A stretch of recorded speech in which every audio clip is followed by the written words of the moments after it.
It is February 14th, 2022. Happy Valentine's Day. I hope this day gives you a lot of love and gives you a lot of joy as we begin a new week. So, dear congregation, it's always good to take some time to kind of connect face. If I don't get to connect with you on the weekend with worship and that, or during the week, here's my opportunity to say hi and just to spend some time telling you about some things that I've been thinking about. So I'm ready to start this day. And so the peace of Christ be with you. This week in my letter, I'd like to share a story with you. Now, you may have heard this story before, or you may have read it before, maybe you haven't. It'd be something new. In either case, it is good to hear it and to rehear it for everyone's benefit, to express some thoughts that I've been thinking. So here goes. Now, a member of the church who previously had been attending services regularly stopped going. And for whatever reason, after a few weeks, the pastor decided to visit him. Now, it's a chilly evening, and we know what chilly evenings are about. The pastor found the man at home alone, sitting before a blazing fire, and guessing the reason for his pastor's visit. The man welcomed him in, led him to a comfortable chair near the fireplace, and there they waited in silence. So the pastor has made himself at home, but says nothing.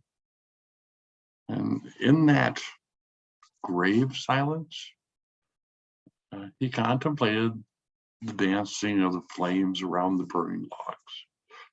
And after some minutes, the pastor took the fire tongs and carefully picked up a brightly burning ember and placed it to one side of the hearth.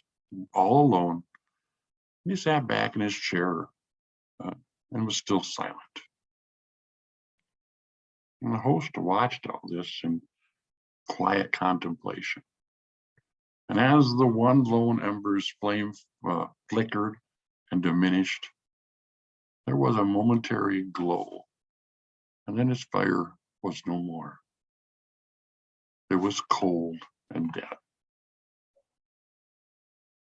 Still not a word was being spoken beyond the welcoming and greeting. The pastor glanced at his watch and realized it was time to leave. So he stood up slowly and picked up that cold, dead ember and placed it back in the middle of the fire, and immediately it began to glow once more with the light and the warmth of the burning coals around it. And as the pastor reaches the door to leave, his host said with a tear running down his cheek, "Thank you so much for your visit, especially for the fiery sermon. I'll be back in church next Sunday." Now, I'm sure most of you, possibly all of you, can understand the message there. But here's my simple interpretation. What is most valuable in our lives is not what we have in our lives, but who we have.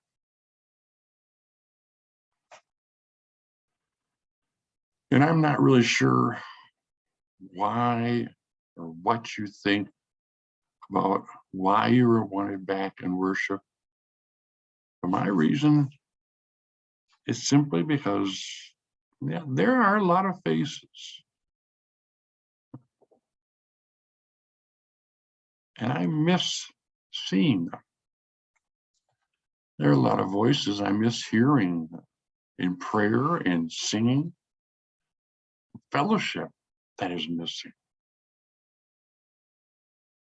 So here is my honest and straightforward request.